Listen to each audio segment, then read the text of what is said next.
Pour trader le forex, il existe différentes méthodes. La plupart qui sont utilisées sont des méthodes avec des indicateurs, donc qui ont des avantages et beaucoup d'inconvénients. Les inconvénients, c'est que bien souvent, ils sont très en retard par rapport à ce qui se passe réellement. Il existe d'autres méthodes, dont que j'ai développée dans ma formation Forex Dating sur le trading avec les news, les statistiques économiques. Car le forex, en fait, c'est un des rares marchés où on peut prévoir ce qui peut se passer dans certains cas en fonction de la sortie des statistiques économiques. Alors, dans le calendrier des news, il existe de très nombreuses statistiques économiques qui sortent tous les jours. Naturellement, toutes ne sont pas intéressantes à trader. En fait, il n'existe que cinq types de news vraiment intéressantes pour pouvoir trader en pré-news, c'est-à-dire avant que la statistique ne sorte, et donc prévoir à l'avance ce qui risque de se passer sur une devise en particulier. Pour cela, on se sert du calendrier de Forex Factory. Dans le calendrier de Forex Factory, vous avez trois colonnes, comme ici. Vous avez le previous, le forecast et l'actuel. Donc en fait, vous avez les chiffres qui sont sortis le mois précédent. Ceux qui sont en forecast, vous avez donc les chiffres qui sont prévus d'être sortis par le consensus des économistes. Ce sont des gens très sérieux qui utilisent des gros ordinateurs et qui essayent de prédire ce qui risque de se passer en sortie au niveau des statistiques dont ils s'occupent. En finale, vous avez l'actuel. L'actuel, en fait, c'est la statistique quand elle sort donc dans la journée. Vous avez donc cette colonne-là qui va se remplir là. Donc nous, ce qui nous intéresse dans le type de trading dont je vous expose ici, c'est donc les deux colonnes ici, Previous et Forecast. Et aujourd'hui, nous avions donc un excellent exemple avec GBP Official Bank Rate. Donc voilà donc comment s'appelle la news. Elle devait sortir à 12 heures en heure GMT. Donc en fait 14 heures sur l'heure de ma plateforme qui est en GMT plus 2. Alors là, c'est une nouvelle plateforme que je suis en train de tester et j'essaye justement d'avoir des gains et pour retirer de l'argent et voir comment ça se passe avec le broker. Donc là, j'en profite pour vous faire cette petite vidéo sur ce style de trading parce qu'aujourd'hui, je n'ai tradé en fait que avec ce système-là, donc le trading en pré-news. Donc là, ce qu'il faut regarder, donc c'est le previews. Le previews, donc le mois précédent, les taux d'intérêt pour la livre sterling étaient de 4%. Et en prévision, il était donc de 3,75%, c'est-à-dire une baisse de 0,25%. Donc naturellement, si vous possédez Forex Dating, vous voyez tout de suite l'intérêt. Hein, si vous allez dans le tableau page 28 donc de Forex Dating, vous voyez que cette news est éligible et donc avec cette différence de 0,25, on pouvait prévoir que comment s'appelle, les paires de devises qui commencent par GBP allaient donc partir en vente et celles comme Euro-GBP qui finissaient par GBP allaient partir donc en achat si naturellement euro était comment s'appelle, en achat. Alors, ce qu'il faut bien comprendre avec ce système-là, c'est qu'en fait, c'est basé sur deux systèmes fondamentaux. Premier qui est facile à comprendre pour beaucoup, ça va être sur les statistiques économiques, donc sur l'économie. C'est des fondamentaux. Ça, beaucoup de gens peuvent le comprendre. Et le deuxième, ça va être sur la psychologie des traders professionnels qui, eux, vont tout de suite voir un intérêt dès qu'il va y avoir, par exemple, une baisse des taux sur une devise. Eh bien, ils vont se désengager sur le GBP pour reporter leur investissement sur une autre devise. Ce qui va faire que les devises commençant par GBP vont chuter et celles finissant par GBP risquent d'augmenter. Donc c'est vraiment basé sur la psychologie en finale, sur les traders professionnels. Alors je vais d'abord commencer par les résultats d'aujourd'hui. Donc aujourd'hui j'ai eu un gain de 2,2%. J'ai eu un drawdown de moins 4,1% à cause d'un trade qui était sur Euro GBP parce que je vais vous expliquer après, vous allez voir, c'est que Euro était en achat et comme GBP était prévu en vente, moi j'ai pris un trade en achat et Euro est repassé en vente. Donc moi j'ai j'ai mon stop loss qui a été tapé. Donc ça m'a fait moins 2% sur ce trade-là. Ensuite, voilà, il n'y a pas grand-chose à dire. Maintenant, ce que je vais vous montrer, donc, c'est la liste des trades pour que vous compreniez ce que j'ai fait. Alors, naturellement, avant d'aller sur cette liste de trades, certains pourront se dire comment ça se fait que j'ai eu 3% de gains le jour d'avant, ici. Donc j'ai eu en fait deux parties dans la journée. Donc 3% de gain qui m'a donné 23,73 $. Ben, c'est tout simplement que comme je testais ce broker-là, c'est mon premier virement que j'ai effectué pour ce broker-là. J'ai viré 800 dollars et j'ai fait un trade qui s'est donc clôturé à 3%. J'avais mis 3% de gain. Ça m'a fait 23,73 $. C'est pas du tout un bug du robot Basket Manager, c'est simplement que là, je suis en train de tester le broker et ça se fait étape par étape. D'abord, on commence par mettre une petite somme, après on complète avec une plus grosse somme et après, l'étape suivante, ça va être de retirer de l'argent pour voir comment ça se passe. Alors voici le compte rendu de la plateforme MT4, hein. Donc j'ai effectué 6 trades. En fait, j'aurais dû en effectuer que 5. Je vous explique, hein. Le premier trade, je l'ai effectué très tôt le matin. Moi, je venais juste de me réveiller, j'ai ouvert mon ordinateur, j'ai regardé ma plateforme, j'ai tout de suite vu que GBP était très forte, assez forte, disons, en tant que devise, et que NZD était très faible. Donc tout de suite, avec la configuration du graphique, je me suis dit, je vais prendre un trade donc en achat. Et quelques minutes après, bah, je me suis rendu compte, enfin quelques minutes après, en fait, 2 heures après, je me suis rendu compte que, comment on s'appelle, il y avait une news donc sur GBP et que GBP donc allait entraîner donc toutes les paires en vente, donc prendre une position en achat alors que ça risquait de repartir en vente. Donc j'ai préféré couper la position dès que j'ai pu. Et donc, en fait, avec un profit, là, j'ai fait un profit de 1,32 dollars. Hein, ça m'a évité de perdre de l'argent dessus. Et donc, sinon, j'ai fait des trades sur toutes les autres devises, dont GBP donc devait être négatif, euro était positif, et CAD positif, CHF positif, AUD CHF et AUD positif et USD positif. Donc j'ai pris ces 5 trades-là. Il n'y en a qu'un seul qui n'a pas bien fonctionné. Je vais vous montrer après pourquoi. Parce que euro était bien en achat quand je me suis positionné. GBP était allé en vente. Mais malheureusement, euro est parti et a commencé en achat pour se poursuivre en vente.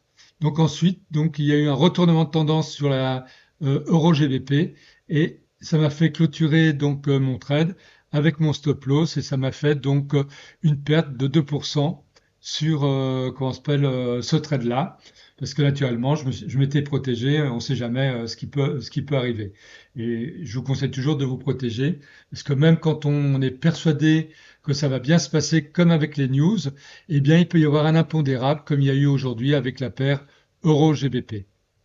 Alors là, en tout, moi, ça m'a fait en finale donc 2, je crois 1%, un truc comme ça.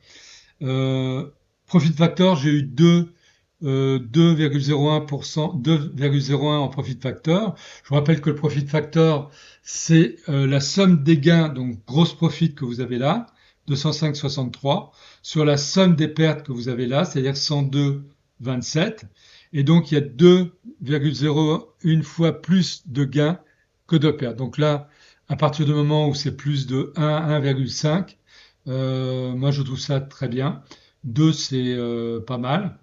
Ça aurait dû être meilleur. Normalement, pour des news comme ça, je tourne plutôt dans les 4 en profit factor. Mais bon, il y a eu cet impondérable avec la paire Euro-GBP. On peut rien y faire. Il faut prendre ça comme ça arrive. Alors sur le graphique, je vous ai mis l'ADX hein, qui permet de voir les forces ponctuelles sur chaque support. Et donc pour essayer de mieux comprendre ce qui se passe, pour vous, ça sera plus simple.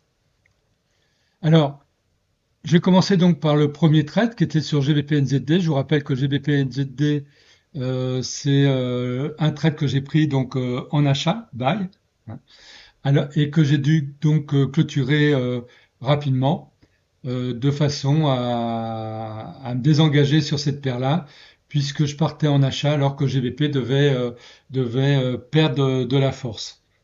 Alors pourquoi je suis parti moi en achat dessus?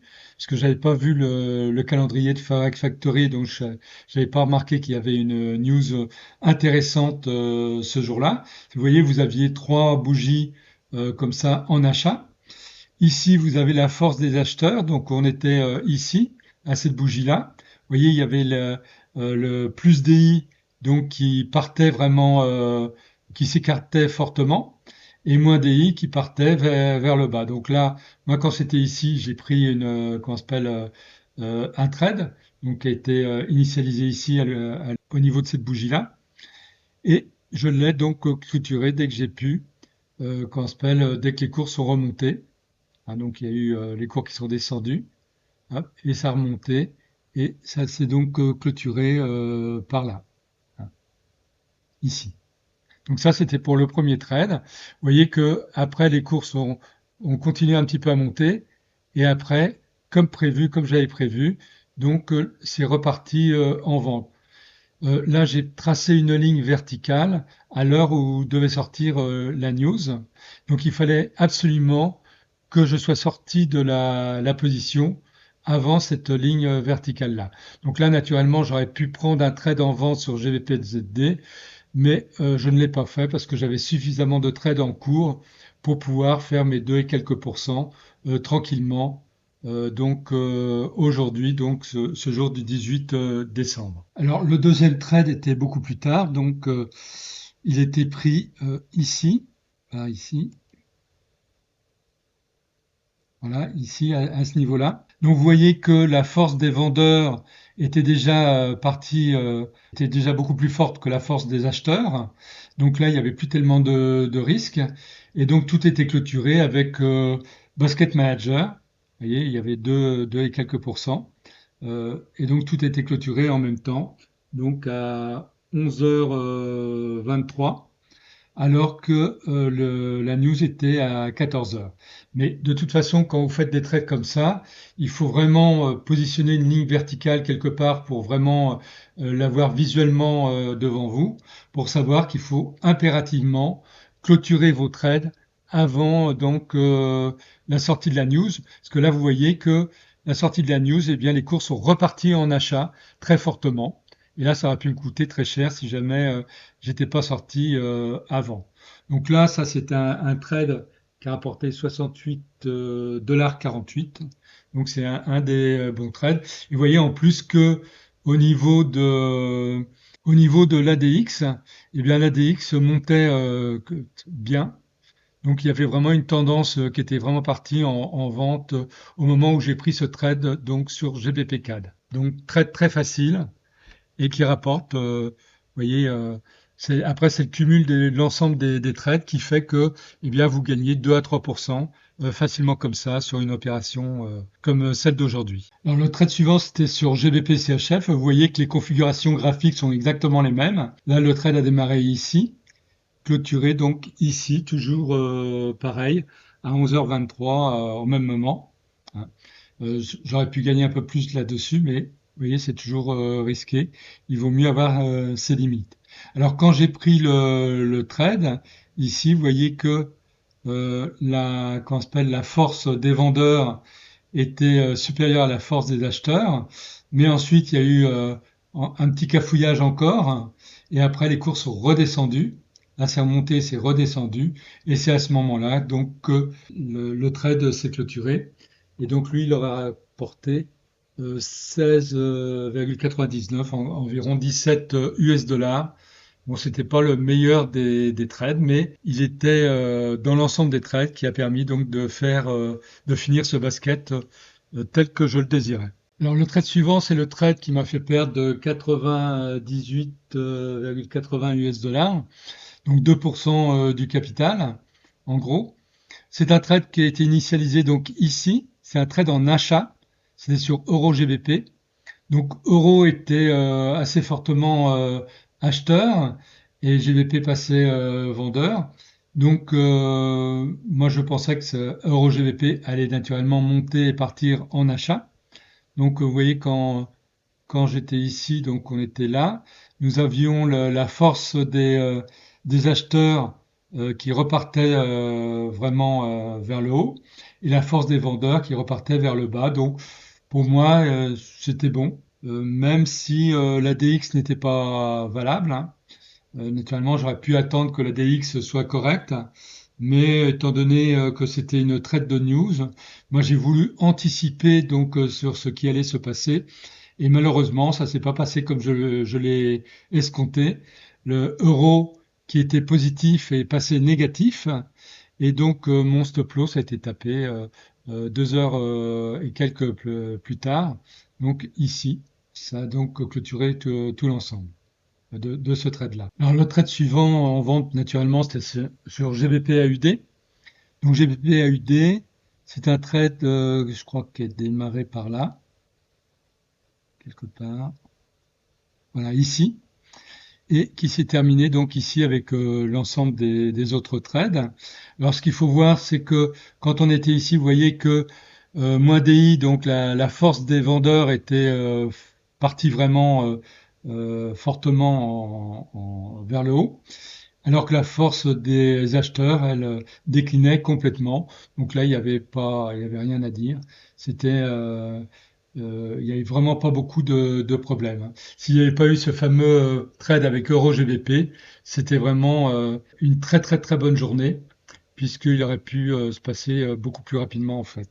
Donc là, c'est un trade qui m'a rapporté 81 US dollars 96 sur tout l'ensemble. Vous voyez qu'à chaque fois, après, dès que la news est sortie, bah, vous voyez que ça s'est répercuté sur toutes les paires, bien entendu.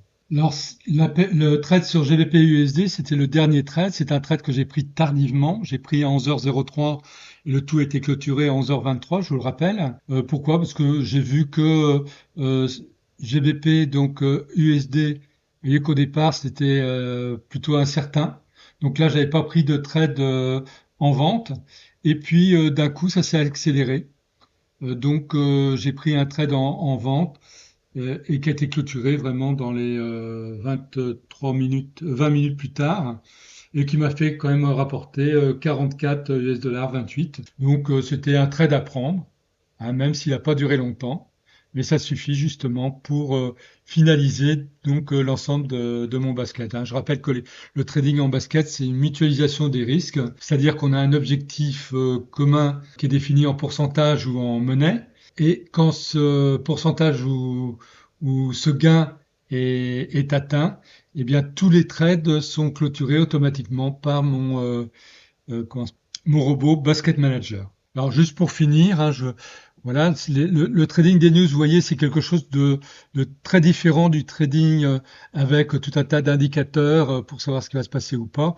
Là, je vous ai mis un indicateur pour vous montrer la force d'une devise par rapport à une autre, mais moi, je m'en sers pas. J'ai rajouté juste là sur le graphique pour que vous compreniez mieux. Mais personnellement, je m'en sers pas. Ce qui m'intéresse, c'est de voir quand ça part en achat ou en vente suivant la news. Et bien, dans ces cas-là, je prends en fonction de mon indicateur qui se trouve avec le robot EATFL Pro, j'ai les forces des devises. Et d'ailleurs, je peux vous montrer. Voilà. Donc ici, donc par exemple là, c'était avec GBP qui était donc en rouge à ce moment-là, et je vais prendre tous les trades qui vont donc si c'est en rouge, je vais prendre tous les trades qui sont avec des devises en bleu, comme ici par exemple, hein. Ça permet et je vais pas prendre de trade. Donc, si par exemple le GBP était en rouge, je vais pas prendre de trade avec une autre devise qui est en rouge également pour maximiser les chances de réussite, hein. Donc, ces petits détails techniques qui ont fait leur preuve.